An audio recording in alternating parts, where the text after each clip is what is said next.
If you like my dad's videos, please subscribe to QA Insights channel. Welcome to Learn JMeter series. In this season 6 episode 3, we are going to see about remote distributed testing in AWS. In last video, we have seen how you can leverage your own instances to set up the remote distributed testing. Now we are going to see how you can do it in AWS. We are directly jumping to the AWS console to spin up the Ec2 instances and we'll get started. So this is my Ec2 console and I have in the Ohio region, and I'm going to launch 2 instances of Ubuntu. So I'm going to use Ubuntu Server 20.04 and I'm going to click on select, and here I'm going with the T2 medium with 4 GB of memory, and I'm going to click on next configure instance details. And here I'm going to spin up 2 instances. One is for master and another one is for the worker. And here in the VPC, I'm going with the default VPC, and with the subnet, I'm going to select US East 2A. And I'm going to click on next add storage, and I'm going with the default one, 8 GB. And with the tags, I'm not going to do any tags. And in the configure security group, I'm going with the default new security group. And probably we can change the name here to JMeter SG. And right now we are going with the SSH to the port, and the source is my IP address. And I'm going to click on review and launch, and launch. Here I'm going to select the key pair which I have already downloaded, and I'm going to check this box and I'm going to click on launch instances. So this will launch 2 instances in the Ohio region, US East 2A. So now there are 2 instances up and running. I'm going to change the name one to JMeter master and another instance to JMeter worker. And if you click on JMeter master, and at the bottom you can see the IP addresses. So we are going to SSH into this, and similarly for the worker. So I'm going to use Sigwin to SSH into the Ec2 instance. So first we have to download the JMeter, and we have to extract it, and we have to configure the JMeter properties, and similarly we have to do it in the worker node as well. So first let us log in into a master, and I'm going to copy this public IP address, and I'm going to SSH -i to tag the PEM file. So here I have the PEM file, and I'm going to use the username as Ubuntu and @ and the IP address.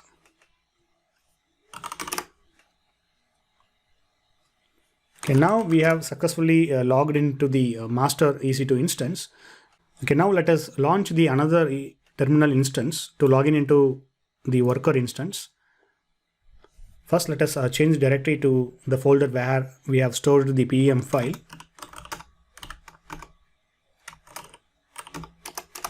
And SSH -i JMeter -ohio.pem and Ubuntu at the IP address of the worker machine, and I'm going to paste it here.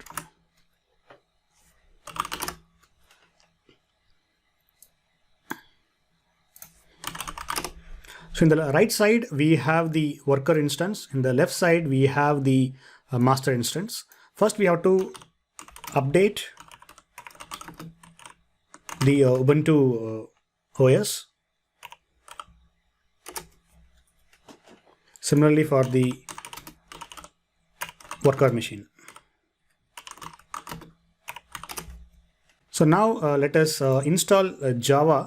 We are going to install JRE. So to install JRE, we can use the apt-get install, open JDK JRE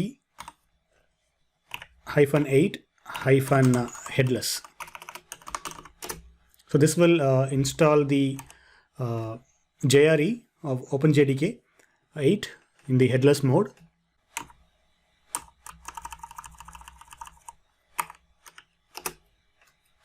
And similarly, we are going to install the JRE 8 in the worker machine as well.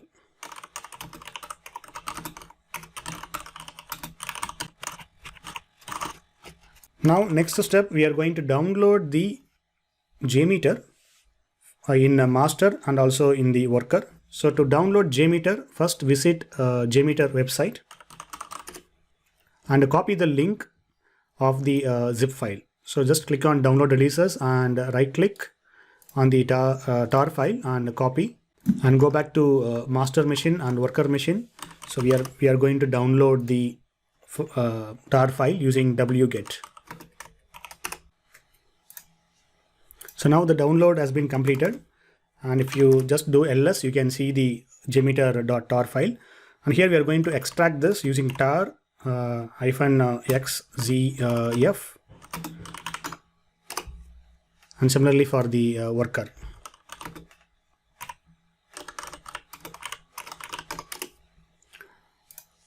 And if you type ls, you can see, and we are going to remove the tar file. And we are going to change the properties of the master node. So what we are going to do is we are going to cd into the directory. Let me expand this, maximize this. Vim jmeter.properties. First, let us change the port.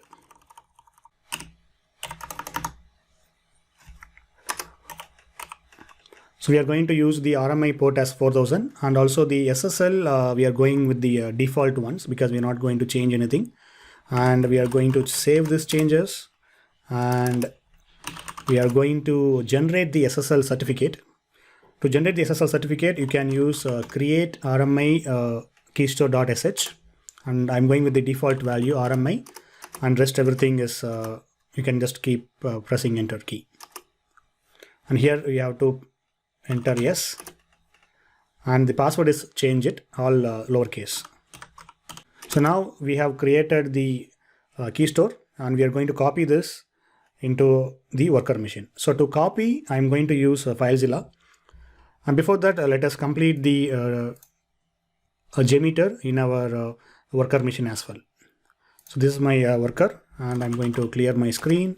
And if I do ls, we can see two files. Let us remove the tar file, and let us go into bin, and similarly vim jmeter.properties, and here we are going to enable the port,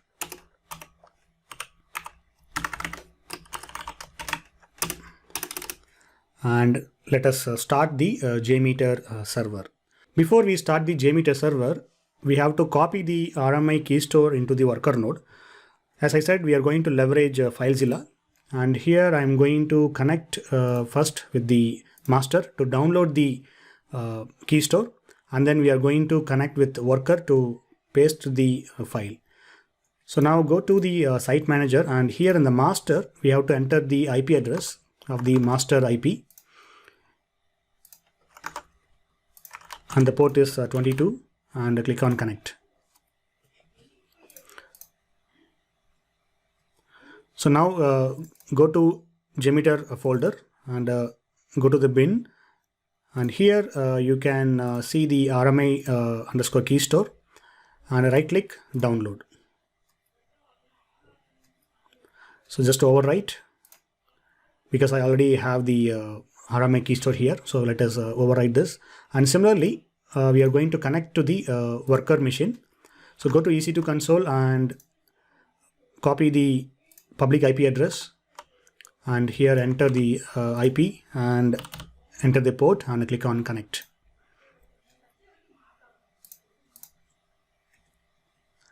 So now we are going inside the JMeter folder and go inside the bin, and just drag and drop the RMI key store. So now if you hit refresh, you can see the RMI key store. And now go back to the console here, and if you enter ls, you can see the RMI underscore key store file. So now we can start our JMeter server and hit enter. So this will start the JMeter server with the port 4000. And now we are going back to the master machine, and we are going to start our test. So to start our test, you can use JMeter file and then -n -t, and we are going to execute the CSV sample script under examples folder, and with the tag -r and the IP address of the worker machine. So IP address of the worker machine, you can just copy it from here, and you can just paste it here. If you hit enter, you will see this message using the local port 4000. But after few moment, it may fail because the machine you are using, right? It should connect. Basically, you are able to ping that machine. For that, we have to make some changes in our security group in AWS. Now let us wait for this to fail, and then we can make the changes in the AWS security group. Okay, as expected, we are seeing the connection timed out message. So now let us go back to the AWS console and let us configure the security group. So if you go to any of your instance, you just click on it, and if you click on the security tab, and here you can see the security groups. So if you just open the security groups, you can see the inbound rules which we have enabled only for the SSH. So basically your EC2 instance, the master or the worker cannot communicate. So we have to edit some inbound rules to allow the communication. So what we can do is we can just go with the all traffic here, and you can select the source as your JMeter SG. So here if you select this security group which we have created during the instance creation, now you can communicate between the two EC2 instance. And here you can drill down to the particular port where you want to communicate. So in this case 4000 is the port number. So now just for the demonstration purpose, you can just go with the all traffic and click on save rules. Now go back to the master machine, and let me clear the screen and start the test. And if you go to your worker machine, you can see the starting the test. Basically the connection has been established between the master and the worker, and from your master machine now you can push the load to your worker. Once the testing is done, you can see the output. You can just cat your jmeter.log file here. So here you can see sample results, finished remote host. And if you want to see the actual log, you can pass -l and run1.jtl. So this will store all your statistics in the run1.jtl file, which should be in the bin folder. So now once the test execution is done, we can see what's there inside by using the cat space run1.jtl. So this is the raw metrics of your distributed testing. So this is how you set up your master and worker in AWS, and basically you can spin up as much you want based on your AWS configuration. You can inject more load. That's it guys on my side. If you have any questions, please let me know, and thanks for watching. Have a good day. If you like my dad's videos, please subscribe to QA Insights channel.